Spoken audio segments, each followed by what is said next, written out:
தொடர்ச்சியாக இடைவிடாது எழுதி வருகிறார்.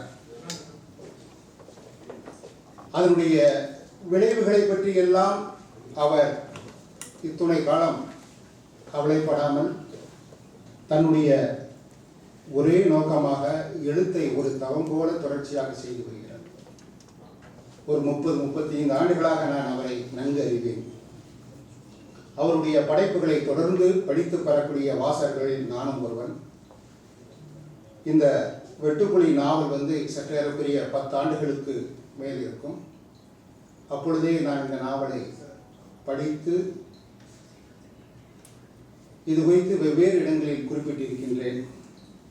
நான் தான் அவருடைய விருப்பத்தின் பேரில் மீண்டும் ஒருமுறை இந்த நாவலை படிக்க வேண்டும் என்று சில நாட்களுக்கு முன்பு இந்த நூலை வாங்கி மீண்டும் ஒரு முறை வாசித்தேன்.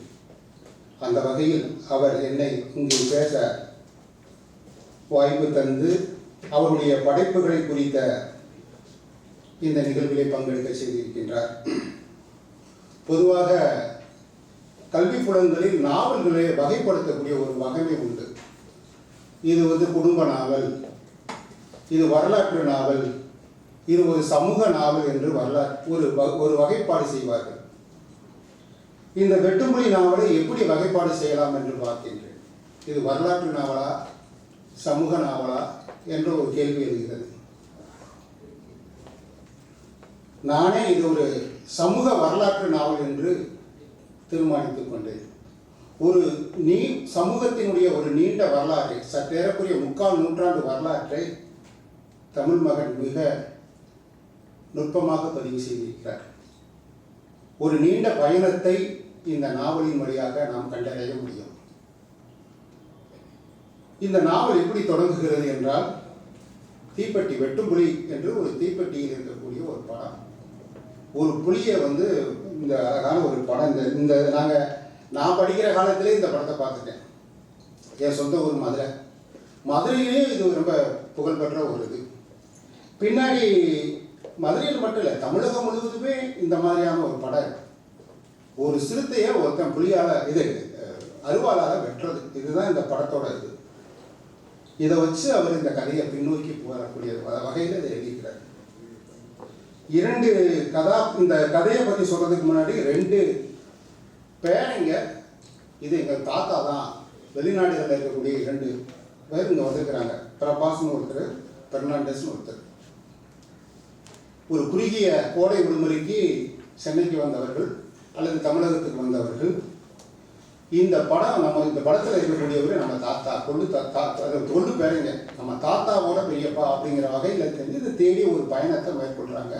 அந்த பயணம் போய் கடைசியில் நம்ம தாத்தாவை கண்டுபிடிச்சாங்களா அப்படிங்கிறதுக்கு முன்னாடி வெவ்வேறு விஷயங்கள் இந்த நாவலில் கண்டறியப்படுகிறது. ஒரு சமூகத்தினுடைய, சில பேர் இதை திராவிட இயக்கத்தினுடைய நாவல் அப்படின்னு முன்மொழிகிறாங்க. அது ஒரு பக்கம் இருக்கட்டும். இந்த நீண்ட பயணத்தில் ஒரு உளவியல் விஷயத்தை பார்க்கணும். நமக்கு ஒரு சமூகத்தில் நம்ம சமூகம் எப்படி தொடங்குச்சு அப்படின்னீங்கன்னா, நம்ம ஒரு வேட்டை சமூகம். வேட்டையாடி தான் நம்ம ஒரு எல்லா விஷயத்தையும் வென்றெடுத்து பழகப்பட்ட ஒரு சமூகம். வெற்றியோடு தொடர்புடைய ஒரு விஷயம். காலப்போக்கில் என்னன்னா, வெற்றியோடு நம்ம எல்லோருமே இணையணும்னு விரும்புகிறோம். வெற்றியோட விரும்புகிறது தான் நம்மளுடைய தேவையாக இருக்கிறது. அதனால ஒரு சாதனை படைத்த அல்லது ஒரு பெரிய ஒரு வெற்றியோடு தொடர்புடைய ஒருத்தரை பற்றி அவர் தான் தாத்தாவாக இருக்கிறதில்ல ஒரு பெருமிதம் கொள்ளக்கூடிய ஒரு சூழல் தான் இந்த நாவலில் அடிப்படையாக இருக்கிறது. நமக்குன்னு ஒரு கதை மரபு. இந்த தமிழ் மகன் எப்படி எந்த இலையிலிருந்து இந்த நாவலை முன்னெடுக்கிறாருன்னு கேட்டீங்கன்னா, ஒரு கதை சொல்லக்கூடிய ஒரு மரபு, நமக்கு வளமான ஒரு மரபு இருக்கு. அது பார்த்தீங்கன்னா, அது ஒரு கதை பாடலிலிருந்தே கூட பார்க்கலாம். எவன் வெற்றி அடைந்தானோ அல்லது யார் ஒரு சாதனையை செய்தானோ அவனை பற்றி பாடக்கூடிய ஒரு மரபு நம்மகிட்ட இருக்கு. சம்புலிங்கம் கதை பாடல்கள்னு சில பகுதிகளில் இருக்கு. சந்தனத்தேவன் கதை பாடல்னு சில பகுதிகளில் இருக்கு. சீவலப்பேரி பாண்டியோட கதை பாடல் இருக்கு. மலையூர் மம்பட்டியாங்கிற கதை பாடல் இருக்கு. கதிர்வேல் படையாட்சியார் பற்றின கதை பாடல் இருக்கு. இப்படி பல கதை பாடல்கள் நம்ம சமூகத்தில் இருக்கு. அந்த சமூகத்தில் அந்த பகுதியில் அவங்க ஏதோ ஒரு சாதனையை புரிந்தவர்களாக இருக்கிறார்கள். அப்படி ஒரு சாதனையை செஞ்ச ஒருத்தரை தேடி அடைகிறது மாதிரி இந்த நாவல் தொடங்குது. ஏன்னா ஒரு வளமான மரபில் இருந்து தான் தமிழ் மகன் இந்த நாவலை தொடங்குகிறார்.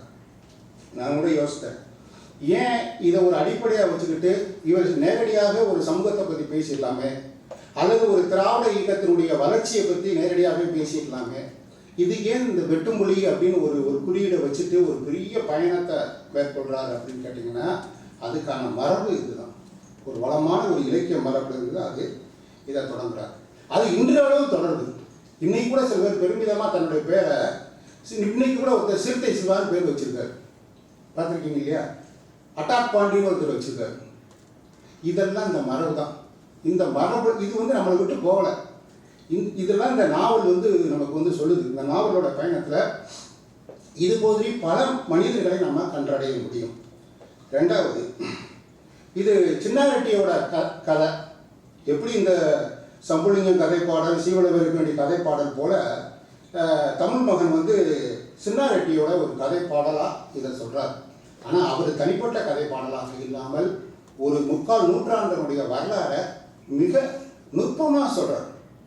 இதுக்கான உழைப்பை பற்றி நிறைய விமர்சனங்கள் நான் படிச்சிருக்கேன். அவருடைய இதை பற்றி நிறைய விமர்சனங்கள் தான் சொல்லியிருக்கிறாங்க. இவருடைய உழைப்பை பற்றி சொல்லியிருக்கிறாங்க. அது எல்லாத்தையும் விட இதில் இருக்கக்கூடிய ஒரு கிரியேட்டிவிட்டி என்று சொல்லக்கூடிய ஒரு கலை வெளிப்பாடு இருக்குல்ல, அது ரொம்ப அற்புதமாக அந்த நாவலில் பதிவாயிருக்குது. ஏன்னா தமிழ் மகனுக்கு எவ்வளவோ அடையாளங்களில் வெட்டுமொழி ஒரு முக்கியமான அடையாளமாக நான் பார்க்குறேன். அடுத்து பார்த்தீங்கன்னா, இந்த நாவலோட தன்மையை பற்றி சொல்கிறதா இருந்தால், பிரபஞ்சன் வானம் வசப்படும்னு ஒரு புதினம் எழுதினார். அந்த புதினம் அவர் எழுதுகிறப்ப நான் குமுதத்தில் வேலை பார்த்துக்கிட்டு இருந்தேன். அதை விட்டுட்டு அவரும் குமுதத்தில் இருந்தார். இந்த நாவலுக்கான களத்தை பீச்சில், அதாவது ஐஸ் ஹவுஸ் பக்கத்துலேருந்து என்கிட்ட சொன்னார். அப்போ திருப்பூர் கிருஷ்ணன்ட்ட, திருப்பூர் கிருஷ்ணன் அவங்க இருக்கிறப்ப இப்படி ஒரு ஐடியா இருக்குது அப்படின்னு அவர் உடனே இது ஒரு குறிப்பாக கொடுங்க, இதை நம்ம தினமணியில் வெளியிட வைக்கலாம் அப்படின்னு சொன்னார். அப்போ சொல்கிறப்ப அவர் சொன்னார், பாரதி பாலன் அது பின்னாடி அது பேட்டியிலே அவர் சொல்லியிருக்கிறார், இந்த நாவலை நான் எப்படி எழுத போகிறேன்னா, எல்லாரும் அரண்மனையோட வரலாறை பற்றி தான் எழுதுகிறாங்க, ஒரு அரசர்களுடைய வரலாறாக தான் இருக்குது, நான் முதல் முறையாக ஒரு குடிமக்களோட வரலாறை நான் எழுத போகிறேன் அப்படிங்கிறத சொன்னார். இது வரையும் பூரா அரசர்கள் வரலாறு எழுதின காலகட்டத்தில் ஒரு குடிமக்களோட வரலாறு எழுதுவார். அந்த தன்மை இந்த நாவல் ஒரு பெரிய இதில் எல்லாரும் வர்றாங்க. எம்ஜிஆர் வர்றாரு, கலைஞர் வர்றாரு, சிவாஜி கணேசன் வர்றாரு. ஆனால் அவங்களெல்லாம் கூட கிராமம் அவர் ஒரு நிலப்பரப்பாக காட்டுறாரு. இன்னொரு இந்த நாவலில் எனக்கு பிடிச்ச விஷயம் அப்படின்னு கேட்டிங்கன்னா, தமிழ் இலக்கிய மரபில் தஞ்சாவூர் வட்டாரம் ரொம்ப அழகாக பதிவாகிருக்கிறது. கரிசல் இலக்கியத்தை ராஜநாராயணன் ரொம்ப அழகாக பதிவு பண்ணியிருக்கார். நாஞ்சல் நாட்டோட வாழ்க்கை வரலாறு ரொம்ப பதிவாயிருக்கு. நான் சொல்கிறது இலக்கியத்தில், நவீன இலக்கியத்தில் புதினம் போன்ற சிறுகதை போன்ற இலக்கிய வடிவங்களை சொல்கிறேன். ஆனால் சென்னையோட வரலாறை ஜெயகாந்தன் ஓரளவுக்கு அவர் பார்வையில் பதிவு பண்ணியிருக்கிறாரு. ஆனால் இந்த சென்னை சுற்றி இருக்கக்கூடிய பகுதிகளை பற்றி, நிலக்காட்சிகளை பற்றி, மக்களை பற்றி பெரிய பதிவுகள் எதுவுமே இல்லை, யாருமே பதிவு. அந்த குறையை தமிழ் மகன் மிக நேர்த்தியாக பூர்த்தி செய்திருக்கிறாங்கிறத ரொம்ப இந்த நாவல் நமக்கு மிக அழகாக சொல்லுது. ஒரு அழகான அந்த ஒரு 3/4 நூற்றாண்டுடைய மக்கள் எப்படி இருந்தாங்க, மக்கள்னா அவங்க பேசுகிற வட்டார வழக்கு மட்டும் இல்லை, அவங்களுடைய குடும்ப அமைப்பு மட்டும் இல்லை, அவங்க எப்படி சிந்திச்சாங்க, அவங்க சிந்தனையில் எப்படி என்ன உட்கார்ந்து இருந்துச்சு அப்படிங்கிறதெல்லாம் இந்த நாவலில் ரொம்ப சிறப்பாக பதிவு பண்ணியிருக்கிறார். இனி இந்த கதைக்குள்ளே போகலாம். இந்த கதை எப்படி தொடங்குதுன்னு கேட்டிங்கன்னா, ஒரு அழகான ஒரு குறியீட்டு தன்மையில தான் இந்த நாவலை தொடங்குகிறார்.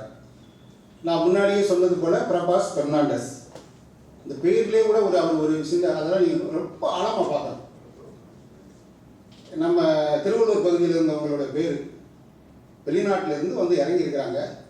இறங்கிட்டு தன்னுடைய தாத்தாவை தேடி போகிற பயணம் தான் இந்த பயணம். இது கதை தொடங்குது. கதை எப்படி முடியுதுன்னு கேட்டிங்கன்னா, இவங்க இதெல்லாம் தேடுதல்லாம் முடிஞ்சு எதோ கிடச்சிருக்கு. அதே இந்த நாவல் தேடுறப்ப எதோ நம்ம இந்த கிராமத்தில் பார்த்தீங்கன்னா கிணத்துக்குள்ளே ஏதாவது ஒன்று விட்டுருவோம், அதை ஒரு இதை போட்டு தேடுறப்ப நம்ம தேடினது கிடைக்காது, என்னென்னமோ புதுசாக எதோ கிடைக்கும். நம்ம முத்துக்குமாரோட தூர் கவிதை மாதிரி எதோ கிடைக்கும். அப்படி நிறைய கிடைச்சதெல்லாம் தொகுத்து ரொம்ப அது இயல்பாக சொல்லியிருக்கிறார். அதான் எங்களை சிறப்பு. இது ரொம்ப ஆழமாக இருக்குது. திருப்பி போகிறப்ப விமான நிலையத்தில் அவங்க திருப்பி இதெல்லாம் தேடி கண்டெடுத்துட்டு கதை தொடங்குறது விமான நிலையத்திலேருந்து இறங்கி இவ்வளவு பயணம், ஒவ்வொரு ஊராக திருவள்ளூர் மாவட்டத்தை முழுக்க சுற்றிட்டு அது கிட்டத்தட்ட ஒரு பெரிய பயணத்துக்கு பிறகு திருப்பி போகிறாங்க. போகிறப்ப விமான நிலையத்தில் போகிறாங்க. அது ஒரு குறியீடாக வருவார். அங்கே இருக்கிறது கனிமொழி தானே, விமான நிலையத்தில் கனிமொழி இருக்கிறவங்க காட்டும். நம்ம எம்பி அவங்க இருக்கிறாங்க. ஓ ரொம்ப ரொம்ப எளிமையாக இருக்காங்க. அவங்க மந்திரியா அப்படின்னு கேட்பாங்க. இல்லை, அழகிரி தான் மந்திரி அப்படிங்கிற மாதிரி அந்த நாவல் கடைசியாக முடிப்பார். இது ஒரு காலத்துக்காக அவர் வந்து வச்சிருக்கக்கூடிய ஒரு செய்தி. இந்த பயணம் பொதுவாக அந்த நாவல் எப்படி பயணப்படுதுன்னா, தமிழ்நாட்டில் அரசியல் சினிமா இந்த ரெண்டையும் பிரிக்க முடியாது. மற்ற மாநிலங்களுக்கு இல்லாத ஒரு சிறப்பு அப்படிங்கிற மாதிரி அரசியல் சினிமா அந்த சமூகத்தில் இருக்கக்கூடிய விஷயம், இதை ரொம்ப ஆழமாக அவர் வந்து பதிவு பண்ணியிருப்பார். இரண்டு முக்கியமான பாத்திரம். நீங்கள் இந்த நாவலை படிக்கணும், நான் முழு நாவலையும் சொல்ல முடியாது. அதுக்காக நான் வந்து ஒரு அதனுடைய கோட்டி சித்திரம் போல் அந்த நாவலுடைய வரைபடத்தை மட்டும் நான் உங்களுக்கு விளக்கி சொல்லலாம்னு நினைக்கிறேன். சிவகுரு அப்படின்னு ஒரு கதாபாத்திரம், இன்னொரு கதாபாத்திரம் தியாகராஜன். ஒருத்தர் சிவகுருங்கிறது சினிமா எடுக்கிறதுக்கு எவ்வளோ கஷ்டப்பட்டு ஒரு சினிமா எடுக்கணும். அது நான் சொல்கிறது பார்த்தீங்கன்னா 1930 40களில் சினிமா தியேட்டர்கள், அதாவது ஸ்டுடியோஸ் உருவாக்கக்கூடிய ஒரு காலகட்டத்தில் தொடங்குது நாவல். அப்பே நிலப்புலன்கள்லாம் விற்று எண்ணெய் வியாபாரி, சவுக்கு மரம் விற்கிறவர், இவங்க எல்லாம் தங்களை சேர்ந்து இதுவரை தலைமுறையாக சேர்த்து வச்ச பணத்தை முதல் முறையாக அந்த சினிமான்னு ஒன்று வருது. அதில் சினிமா படம் ஒரு படமாவது எடுத்துடணும் வாழ்க்கைங்கிறதுக்காக பெண்ணி அவங்க வாழ்க்கை எப்படி முடியுதுங்கிறத இருக்கிறார். இன்னொன்று தியாகராஜன். தியாகராஜனுக்கு ஒவ்வொரு இது திராவிட இயக்க வரலாற்றில் தியாகராஜனை போல எத்தனையோ பேர். தமிழ் மகனும் ஒரு தியாகராஜன் தான், பாரதி பாலனாகிய நானும் ஒரு தியாகராஜன் தான், மோகனா இன்னைக்கு எங்களுக்கு பின்னாடி வந்த மோகனாவும் ஒரு தியாகராஜன் தான். ஏன்னா தெரிஞ்சோ தெரியாமலோ எங்கள் மீது இந்த திராவிட சிந்தனை என்பது ஊறிப்போச்சு, எங்கள் ரத்தத்தில் ஊறிச்சு. நாங்கள் அந்த மரபில் தான் வரோம். எப்படின்னா என்னதான் உடை மாற்றினாலும் சரி எங்களுக்குள்ள அப்படி இருக்கும். அதுதான் அந்த தியாகராஜன் வெளிப்பாடு. பல நம்ம இந்த தியாகராஜனை போல பலரை பார்க்கலாம். நான் காமராஜன் எங்கள் ஊர் பக்கத்து இருக்கார், அவரும் ஒரு தியாகராஜன் தான். ஜெயபிரகாசம் எழுத்தாளர், இன்னொரு தியாகராஜன் அவர். இந்த கதையை கூட நம்ம ஜெயபிரகாசத்தை பொருத்தி பார்க்க முடியுது. அவரும் ஒரு அரசு அலுவலகராக இருந்து மாறினார்.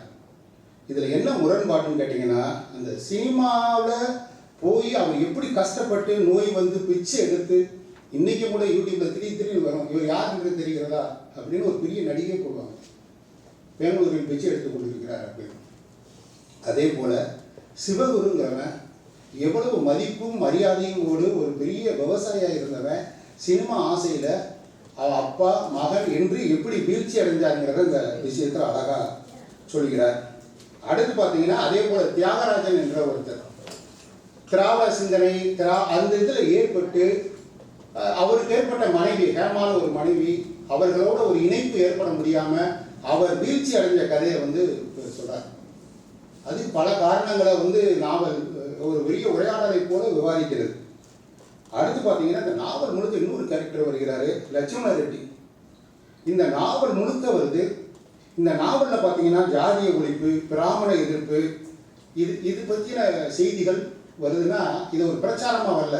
இது பற்றி மக்கள் நேர்முகமாகவும் எதிரெதிரியாகவும் எப்படி பேசுகிறார்கள் என்று பார்க்கணும். இன்னும் எளிமையாக சொல்லப்போனால் அன்றாட வாழ்க்கையில் ஒரு சாதாரண தெருவில் இருக்கக்கூடியவங்க, வீட்டில் பாத்திரம் வளர்க்குறவங்க, சோறாக்குறவங்க என்ன மாதிரியான சிந்தனைகள் இருக்காங்கங்கிற ஒரு விஷயம். இதுதான் இந்த நாவலோட அடிப்படை. இந்த நாவலை நாம் வந்து இன்னொரு இந்த நாவலில் பல நுட்பங்களை கையாண்டிருக்கார். இப்போ பார்த்தீங்கன்னா ஆறுமுக முதலியாருங்கிறவர் சினிமா ஆசையில் சென்னைக்கு வர்றாரு. சென்ட்ரலில் இறங்கி அவர் வந்து அப்போ எங்கே இருந்திருக்கு அப்படின்னா பிரசவ நோக்கி அவர் ட்ராம் வண்டியில் போகிறார். அந்த பயணத்தில் அவர் பார்க்குற காட்சிகள்லாம் அந்த 1930 40 சென்னையை நமக்கு முன்னாடி வந்து தமிழ் மக்கள் வந்து நுட்பமாக காட்டுறாரு. ட்ராம் வண்டியில் போய்க்கு இருக்கப்ப ட்ராம் வண்டி ஓட்டுறவனும் ராமம் போட்டிருக்கான், டிக்கெட் கொடுக்குறவனும் ராமம் போட்டிருக்கான்னு போகிற போக்கில் அவர் சொல்லிட்டு போகிறார். அப்போ அந்த ஸ்டுடியோக்குள்ளே போகிறார். அந்த ஸ்டுடியோவோட கட்டமைப்பு எப்படி இருக்குது, இன்றைக்கி இருக்கக்கூடிய அந்த அதிகார வர்க்கம் எப்படி இருந்துச்சோ அதே தான் ஸ்டுடியோக்குள்ளே இருக்குது.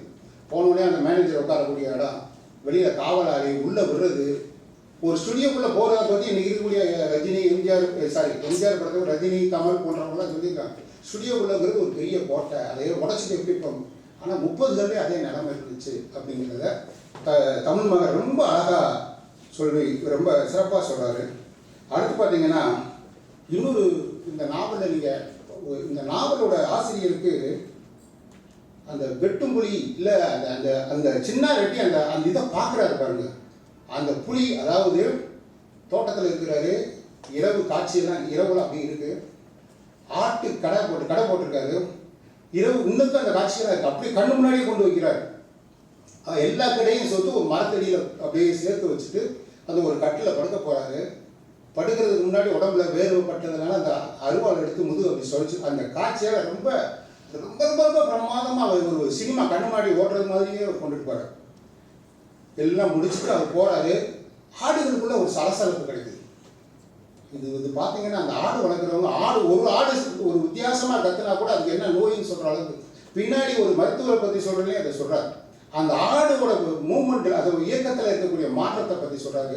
ஏதோ தப்பு நடக்க போகுது அப்படிங்கிற மாதிரி நினைக்கிறாரு. கூட வேட்டைக்கு நாய் வச்சிருக்கிறாரு. நாயோட பார்வை, நாய் அங்கிட்டு ஓடுறதை காட்டுறாரு.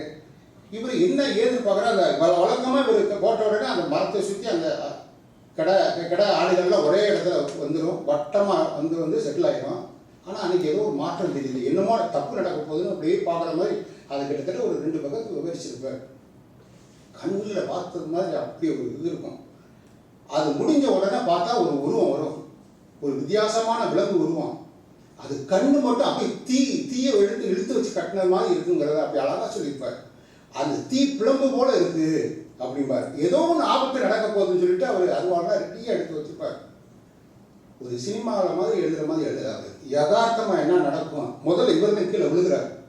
அந்த சிறுத்தை பாஞ்ச உடனே இவர் கீழே விழுகிறார். விழுந்தோடனே எந்திரிச்சு அதை தாக்க போகிறார். அது வைத்து அந்த காட்சி அதை எப்படி எங்கே அடிக்கிறார், எந்த போர்ஷன் அடிக்கிறாருங்கிறதெல்லாம் ரொம்ப அற்புதமாக இவர் அதை வந்து பதிவு பண்ணியிருக்கிறார். இது ஒரு முக்கியமான விஷயம். பல விஷயங்களை இந்த நாவலில் சொல்கிறாரு. அதே மாதிரி இந்த நாவலுக்கு ஒரு வரைபடம் ஒன்று கொடுக்குறாரு. இந்த மாதிரி நிறைய விஷயம் வருது. நாவலோட அடிச்சரடு என்னங்கிறத நான் தொடக்கத்தில் சொல்லிட்டேன். சரி, இந்த நாவலுக்கு அவர் வந்து ஒரு வரைபடம் கொடுத்தாரு. இவ்வளோ பெரிய கட்டடத்துக்கு எங்கே எப்படி போகணுங்கிறதுக்கு வரைபடம் கொடுக்கறது மாதிரி ஒவ்வொரு 10 ஆண்டுகளையும் தனித்தனியாக பிரிக்கிறார். முதல் 10, 2ஆம் 10, 30 to 40, 40 to 50 அப்படி 10 பிரிக்கிறார். அது ஒவ்வொரு 10 ஆண்டுகளுக்கும் ஒரு கால பயணம் என்று ஆசிரியர் வந்து ஒரு உரையாடலை நிகழ்கிறார். இது வந்து நம்ம அந்த நாவலுக்குள்ள போகிறதுக்கும் அந்த நாவலிருந்து வெளியே வந்து இன்னொரு காலத்துக்கு மாறுவதற்கும் ரொம்ப எளிமையாக இருக்கு. அந்த வகையில் ஒவ்வொரு 10 ஆண்டுகளிலேயும் தமிழகம் என்ன சொல்லியிருக்கிறார்ன்றதை மட்டும் சொல்லி என்னுடைய உரையை நிறைவு செய்யலாம்னு நினைக்கிறேன். 1930 தொடங்கி 2000 வரை நாவல் பயணம், மிகப்பெரிய பயணம். முதல்ல என்னன்னா 40களில் எப்படி வாழ்க்கை இருந்துச்சு அப்படிங்கிற பார்க்குறாரு. 40களில் வந்து பிராமணர்களுடைய அந்த ஆதிக்கத்தை பற்றி பேசுகிறார். இவர் பேசுறது பிராமணர்கள் மெல்ல மெல்ல புலம்பெயராக தொடங்கி விட்டார்கள். அதாவது கிராமங்கள்லையும் சரி, சிறு நகரங்கள்லையும் சரி, அக்ரஹாரத்தோட அடர்த்தி குறைகிறது அப்படிங்கிறது மாதிரி சொல்கிறார் 40களில். அதை ரொம்ப பிரமாதமாக அவர் வந்து பல உரையாடல்களை சொல்கிறார். 2வது கணக்கு பிள்ளை, தலையாரி, இதை பற்றின விஷயங்கள் எல்லாம் அவங்களுடைய நிர்வாகம், அவர்களுடைய அடக்குமுறை எப்படி இருந்துச்சு, அடித்தட்டு மக்களை அவங்க எப்படி சுரண்டினாங்கிற விஷயங்கள் எல்லாம் சொல்கிறாரு. 2வது சுதந்திர போராட்டம்னா நம்ம பாடப்புத்தகத்தை படித்த சுதந்திர போராட்டத்தில் கிராம அளவில் அதனுடைய தாக்கம் எப்படி இருந்துச்சு அப்படிங்கிறத ரொம்ப அற்புதமாக சொல்கிறார்.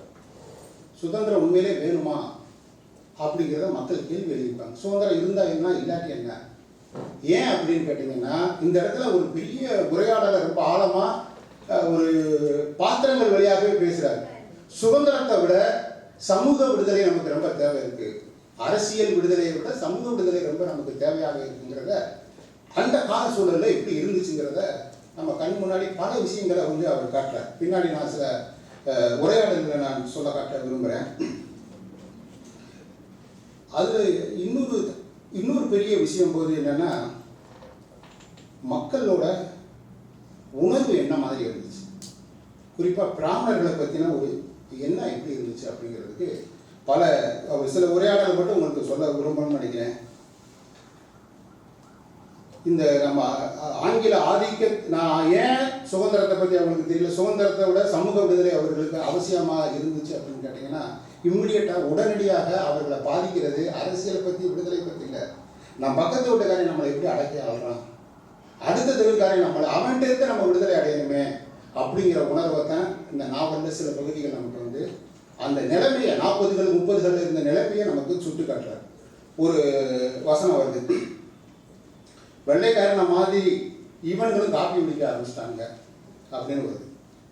அவங்கள மாதிரி பாஷை பேசுகிறாங்க, அதாவது ஆங்கிலத்தில் பேசுறது, பிராமணர்கள் இங்கே ஆங்கிலத்தில் பேசுனதை அவங்கள மாதிரியா இவங்களும் பாஷை பேசுகிறாங்க, வெள்ளைக்காரனை விட இவங்கள முதல்ல விரட்டி அடிக்கணுங்கிற மாதிரி டைலாக் சில இடத்துல வருது. அடுத்து அதுக்கு மாற்றா சில கருத்துங்க இன்னொரு கேரக்டர் பேசுது, அவன் படிக்கிறான், நம்ம பசங்க செருப்பு தைக்கணும், வண்டி ஓட்டணும், படிப்புனா மாத்திரம் கசக்குதாக்கும், அவன் வசதி நாம் செய்கிறது மட்டம் ஆயிடுதா அப்படின்னு ஒரு வசனம் வருது. இன்னொரு இடத்துல இரண்டு இந்த தசரத ரெட்டியும் மங்கம்மாவும் பேசிக்கிறாங்க. என்ன பேசுகிறாங்கன்னா, குருவிக்காரன், பள்ளி, பறையன், செட்டி, கம்மான் எல்லாம் சமம்னு சட்டம் வரப்போகுதான், அப்புறம் எல்லோரும் ஒரே வேலையை செய்ய வேண்டியது தான். அதற்கு மங்காத்தா பதில், நல்லா இருக்கு, நாமளும் அணில் அடித்து சாப்பிடணும், அவன் வந்து வெள்ளாமை பண்ணுவான் அப்படின்னு சொல்கிறான். குருவிக்காரனும் நாமளும் சமம்னு ஆயிடணும்னு இல்லடி, பாப்பானும் நாமளும் சமம்னு சொல்கிறதுக்கு தான் இந்த சட்டம் வரப்போகுது அப்படிங்கிறான். அதுக்கு மங்காத்தா சொல்கிறான், அது எனக்கு ஒன்றும் சரியாக படலை, அவன் மாரி நாமளும் ஆகணும்னு என்ன, கறி மீனை விட்டு போட்டு தயிர் சோதி சாப்பிட்டுக்கிட்டு நாக்கு செத்து போக வேண்டியது தானா, அடைச்சி நமக்கு எதுக்கு, பாப்பா மாதிரி நம்ம ஏன் ஆகணும் அப்படின்னு ஒரு ஒரு உரையாடல் நிகழ்வு.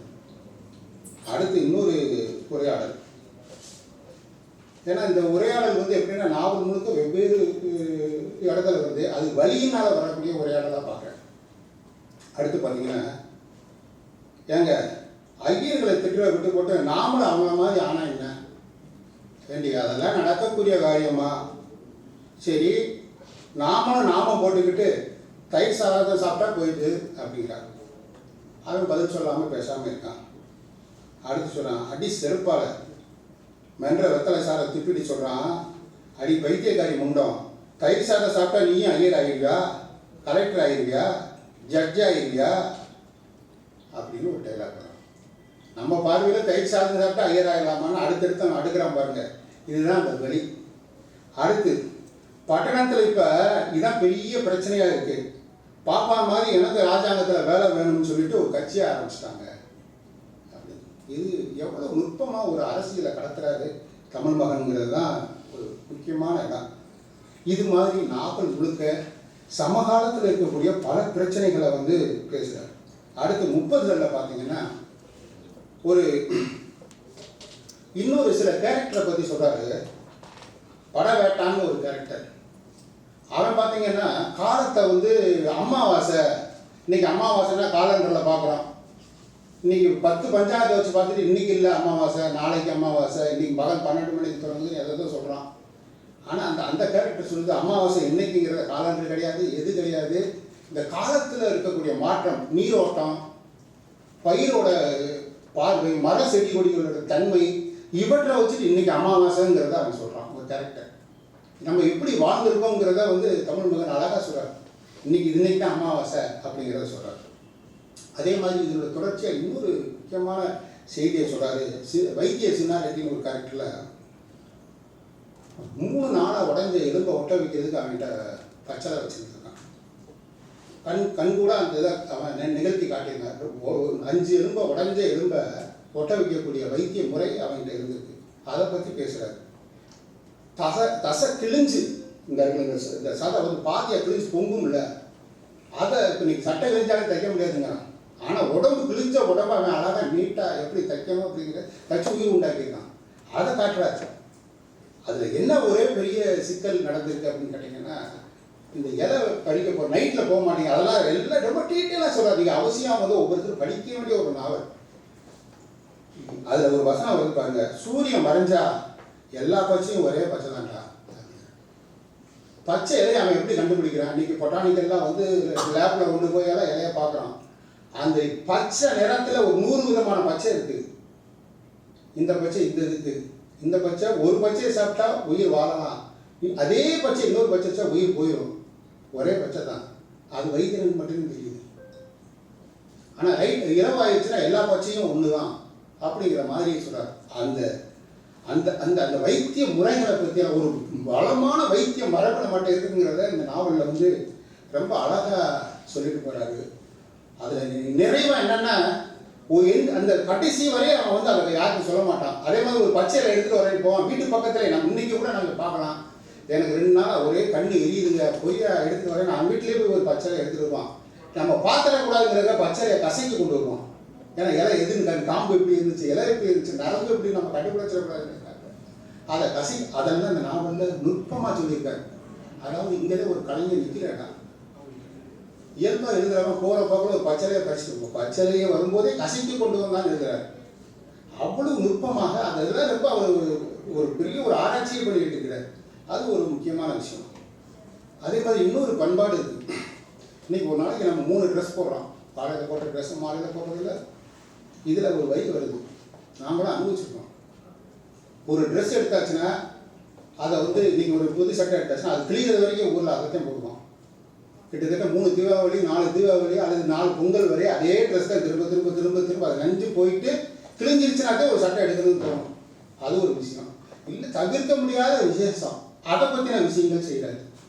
அதே மாதிரி சவரம் செய்கிறதுக்கு, அதாவது சவரம் செய்கிறதுக்கு ஒருத்தவங்க வீட்டுக்கு வந்துட்டு போகிறது இல்லை, வசதியான வீட்டுக்கு வந்துட்டு போகிறது, அதை பற்றின ஒரு விஷயத்தை ரொம்ப அற்புதமாக சொல்கிறாரு.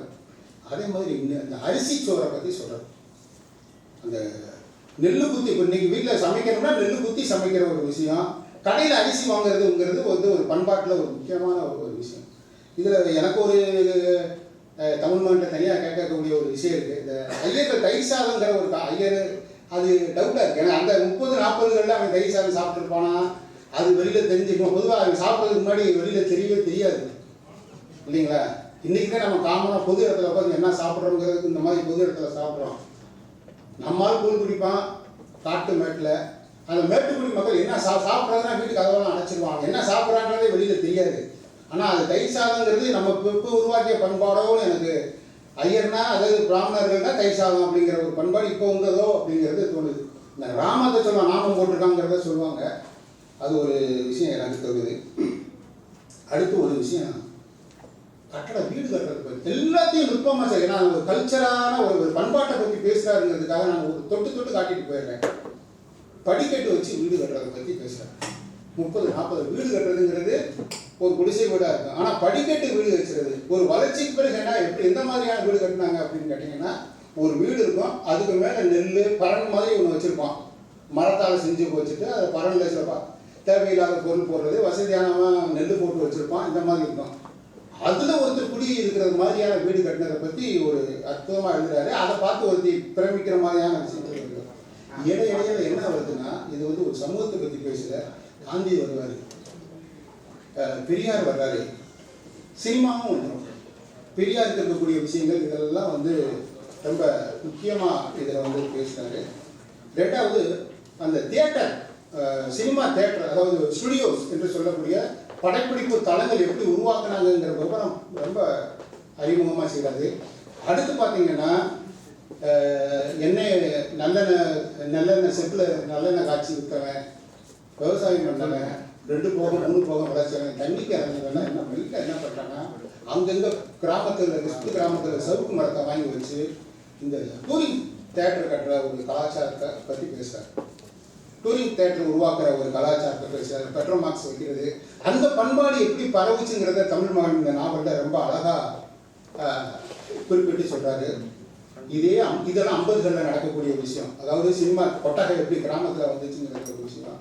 இன்னொரு அதுக்கு இணையாக எந்த இலக்கியத்திலையுமே, அதாவது நவீன இலக்கியத்திலையும் சரி, ஒரு சொல்லாத ஒரு செய்தியை அவர் பதிவு பண்ணுறாரு. என்னன்னா, அவர் மாநில கல்லூரியில் படித்தவர். சென்னையில் ஒரு கலாச்சாரம் இருந்துச்சு. என்ன கலாச்சாரம் அப்படின்னு கேட்டிங்கன்னா,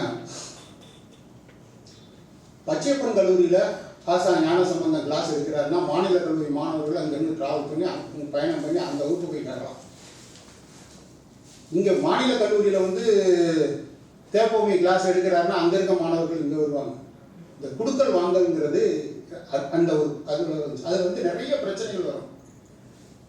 அவங்கெல்லாம் காங்கிரஸ் பரம்பரையில் வந்தவங்க, கதர் உடையில் இருக்கக்கூடியவங்க, அவங்க சொல்லக்கூடிய அந்த புராண இதிகாச இடைக்கால இலக்கியங்களில் இருக்கக்கூடிய அந்த இந்த பக்தி இலக்கியங்கள் என்று சொல்லக்கூடியதில் இருக்கக்கூடிய விஷயங்களை பற்றி பேசுகிறப்ப திராவிட சிந்தனை மரபில் இருக்கிறவங்க பகுத்தறிவுவாதிகள் எதிர்கல்வி எழுப்புற போது ஏற்படக்கூடிய உரசல், நட்பு, அறிவு, ஒரு அறிவு தேடுதலான ஒரு சமுதாயத்தை இந்த திராவிட இயக்கம் வழங்கிச்சு அப்படிங்கிற ஒரு பதிவை ரொம்ப அற்புதமாக பதிவு பண்ணியிருக்கிறார். ஏன்னா அதை நானும் கேள்விப்பட்டிருக்கேன். எங்களுடைய முன்னோர்கள், எங்களுடைய ஆசிரியர்கள் இதெல்லாம் சொல்லியிருக்கிறாங்க. நாங்கள் வந்து தொல்காப்பியத்தை வந்து இவர்கிட்ட போய் படித்தோம், இந்த வகுப்பில் போய் படித்தோம், இந்த ஒரு வகுப்பில் போய் படித்தோம்னு சொன்னோம். இதில் இன்னொரு எனக்கு ஒரு இது நடந்தது 50களில், 1950ல் மாநில கல்லூரியில் இருக்கக்கூடிய வகுப்புக்கு பச்சைப்பன் கல்லூரி வகுப்பு வர்றாங்க. கிறித்துவ கல்லூரியில் ஒரு பேராசிரியர் நடத்துறதுக்கு போகிறாங்க. இது நமக்கு ஒரு பண்பாடாகவே இருந்திருக்கு. இன்னைக்கு யூனிவர்சிட்டி கிராண்ட்ஸ் கமிஷன் என்ன அதை பற்றி பேசுகிறான். எப்படி பேசுகிறான்னா கிளஸ்டர் இன்ஸ்டிடியூஷன்கிறான். இப்போ 2024 வந்த அந்த கல்வி திட்டத்தில் கல்வி வரையறையில் என்ன சொல்கிறான் அப்படின்னு கேட்டிங்கன்னா, நீ இந்த வகுப்பு மாணவனாக இருக்கலாம், மாநில கல்லூரியில் படிக்கிற மாணவனாக இருக்கலாம், நீ போய் பச்சைப்பன் கல்லூரிலையும் போய் வகுப்பு அட்டெண்ட் பண்ணலாம், அதுக்கும் உனக்கு வந்து அங்கே படிக்கிற படிப்பையும் கணக்கில் எடுத்துக்கிறோங்கிற மாதிரி. அதாவது கிளஸ்டர் இன்ஸ்டிடியூஷன். இது 1950 நம்ம நடைமுறைப்படுத்திருக்கோம். இது இந்த நாவலை பார்த்தோன்னா எனக்கு அதான் தோணுது. எல்லாத்துக்கும் நம்ம வந்து ஒரு வளமான ஒரு கல்வி பண்பாடுக்கு நம்ம ஒரு முன்னோடியாக இருக்கோம். இன்னைக்கு இதை வந்து நம்ம என்ன சொல்லலாம், ஒரு புது ஸ்கீமாக நமக்கு வந்து கொடுக்குறான். ஆனால் அது நம்மகிட்ட இருக்குது, பரம்பரையாக இருக்குது. அந்த விஷயத்தெல்லாம் ரொம்ப அற்புதமாக இவர் பதிவு பண்ணுறாரு. பல சம்பவங்களை நாவலில் சொல்லிட்டு போகிறார். சுவையான சம்பவங்கள் என்ன அப்படின்னு கேட்டிங்கன்னா, பெரியார் வந்து அவருக்கு ஒரு இடம் இருக்குது. இப்போ திறந்தந்தி இடத்துக்கு பக்கத்தில் இருக்கிற பெரியார் கடை இருக்குது, சுற்றி அவருக்கு நிறைய இடம் இருக்குது. அந்த இடத்த அவர் மிகை இடம் நிறையா வச்சுருக்காரு.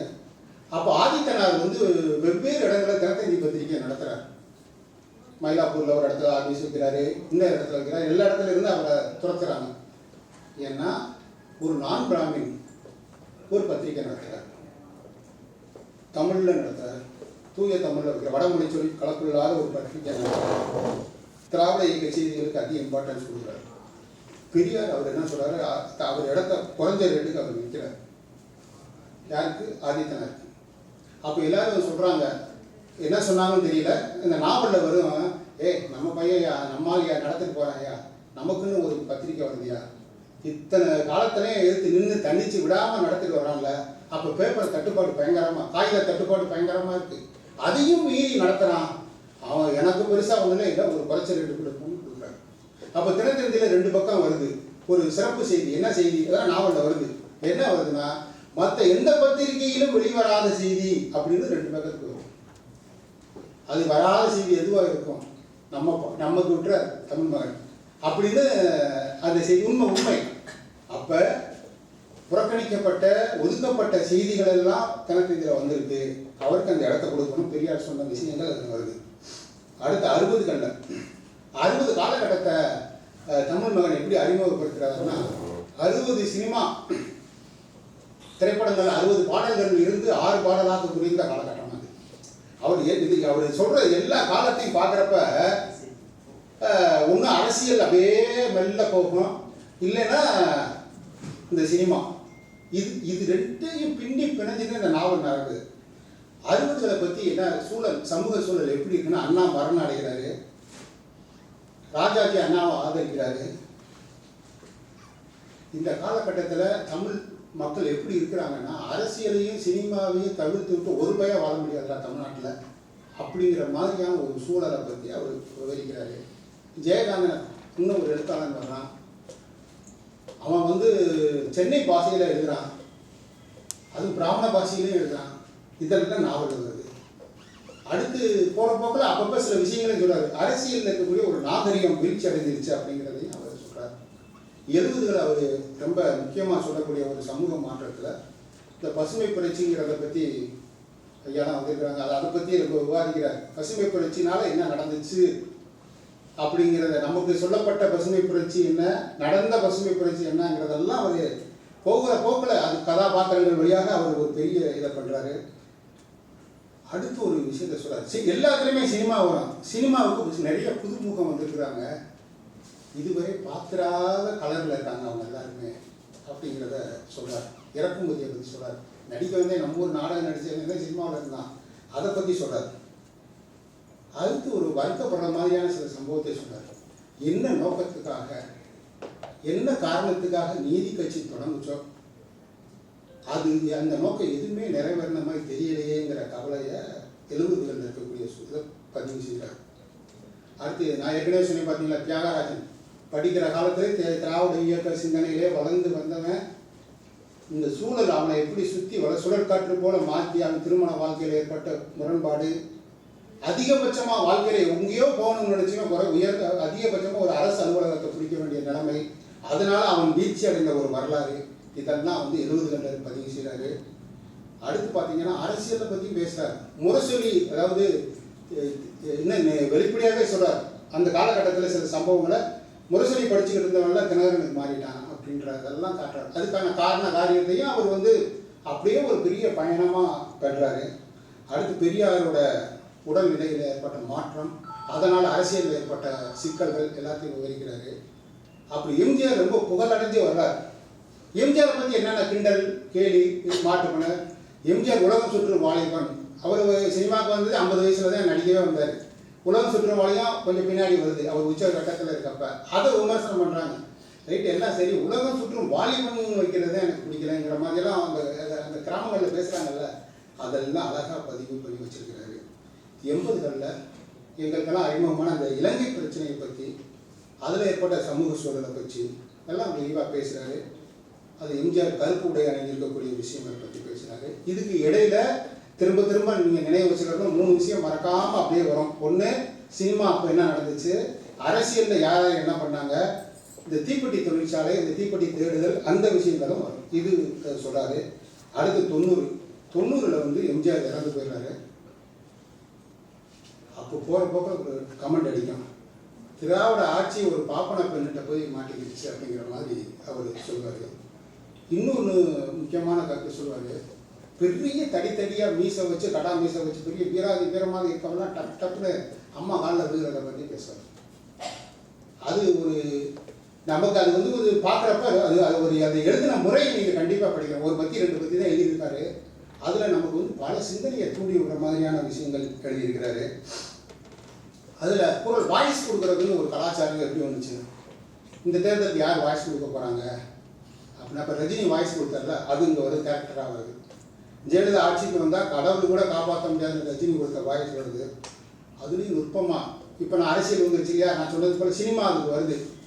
இளையராஜாவை வீழ்த்துறதுக்கு திட்டம் போடுறாங்க. அப்போ ஒரு பெரிய நடிகர், ஒரு பெரிய இயக்குனர் ஒரு புதிய இசையமைப்பாளரை கொண்டு வர்றார்.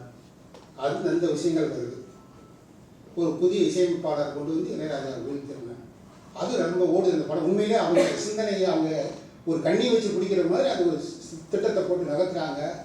அந்த பாட்டு ஹிட் ஆயிடுச்சு, சின்ன சின்ன ஆசை ஹிட் ஆயிடுச்சு. அது இளையராஜா நிச்சயம் காலை ஆயிரும் அப்படிங்கிற மாதிரியான ஒரு சூழல், அந்த இயக்குனரோட திட்டம், இதெல்லாம் அது இருக்கிறது. 2000ல் தான் ரொம்ப முக்கியமான ஒரு விஷயம், வறண்டு காட்சியாக கிடந்த திருவள்ளூர் பகுதிகள்லாம் ஐடி எவ்வளோ பலமான பகுதியாக மாறுது. சட்டனாக இந்த 3/4 நூற்றாண்டில் ஒவ்வொரு மாற்றம், சினிமா கொட்டையை கலைகிறது, இப்படி ஒன்றா வருது. ஐடி வந்த உடனே அது என்னவா மாறுது அப்படிங்கிறத ரொம்ப பிரமாதமாக ஐடி ஃபீல்டு மாறுறதை பற்றியும், அதில் தான் நம்ம பிரபாஸும் பெர்னாண்டஸும் ஃப்ளைட்டில் போகிற சூழல் எப்படி வந்துச்சுன்னா அப்படித்தான் அதை சொல்கிறாரு. கடைசியாக 1933 இந்த தேர்தலில் 1933 பழைய பேப்பரை நோடுறப்ப தினமணியில் ஒரு செய்தி வருது. என்ன செய்தி வருதுன்னு கேட்டிங்கன்னா, திருத்தணிக்கு பக்கத்தில் ஒரு சிறுத்தை ஒருத்தனை அடித்து கொண்டுருச்சு அப்படிங்கிற மாதிரி. அடிச்சிருச்சு, அவன் உயிர் தப்பி மறுபிறப்பி எடுத்திருக்கான் அப்படிங்கிற மாதிரியான ஒரு விஷயத்தை அதில் சொல்கிறார். இந்த நாவலோட மைய நீரோட்டத்தில் அது போகிறாரு. அந்த ஆராய்ச்சியில் பார்த்தீங்கன்னா, ஆனால் கதை நடந்த திருவள்ளூருக்கும் திருத்தணிக்கும் 30-40 கிலோமீட்டர் இருக்குது அப்படிங்கிற மாதிரியான விஷயம் சொல்கிறார். ஆக இப்படி ஒரு பெரிய நீண்ட நெடிய ஒரு பயணத்தை வந்து அவர் கட்டமைக்கிறாரு. இந்த நாவல் முழுக்க முழுக்க கிட்டத்தட்ட ஒரு 100 வருஷ பயணம் மாதிரியான இந்த ஒரு நாவல். நான் வந்து இது வந்து எனக்கு பெரிய இதில் நான் வியந்த விஷயம் என்னென்னா, அந்த எதுவுமே தனியாக இப்போ நான் சொன்னது போல் பிரிச்சுல காட்சியோட ரத்தமும் சதையுமாக இணைஞ்சு மக்கள் பேசுகிற மொழியாகட்டும், அவங்களுடைய கலாச்சாரமாகட்டும், எல்லாமே போகிற போக்கில் சிறப்பாக இருக்குது. இப்போ ஒரு இடத்துல ஒரு கேரக்டர் பேசுவோம், பாம்பு உடம்புல இடுப்பு தேடின மாதிரி இருக்கும், பாம்பு உடம்புல இடுப்பை தேடின மாதிரி இருக்குது அப்படின்னு. எனக்கு அப்படி தான் இருக்குது இந்த நாவலில். இப்போ பாம்பு உடம்புல இடுப்பை தேடின மாதிரி எதை சொல்கிறது, எதை எங்கே எது இருக்குன்னே தெரியாத அளவுக்கு. ஆனால் ஒன்று மட்டும் நான் நிறைவாக சொல்ல முடியும், ஒரு அற்புதமான ஒரு கலைப்படைப்புங்கிறதுல மாற்று கருத்து இல்லை. அவ்வளவு அற்புதமாக அது உரையாடலாக இருக்கிறது சரி, காட்சியாக. நம்ம என்ன நினைக்கிறோம், வட்டார நாவல்னா வட்டார மொழி மட்டும் வட்டாரம் வழக்கம் இல்லை. அந்த மக்களோட சிந்தனை அந்த வட்டாரம் சார்ந்து இருக்க வேண்டும், அவர்களுடைய அந்த பண்பாட்டு வெளிப்பாடு அது சார்ந்து இருக்க வேண்டும்.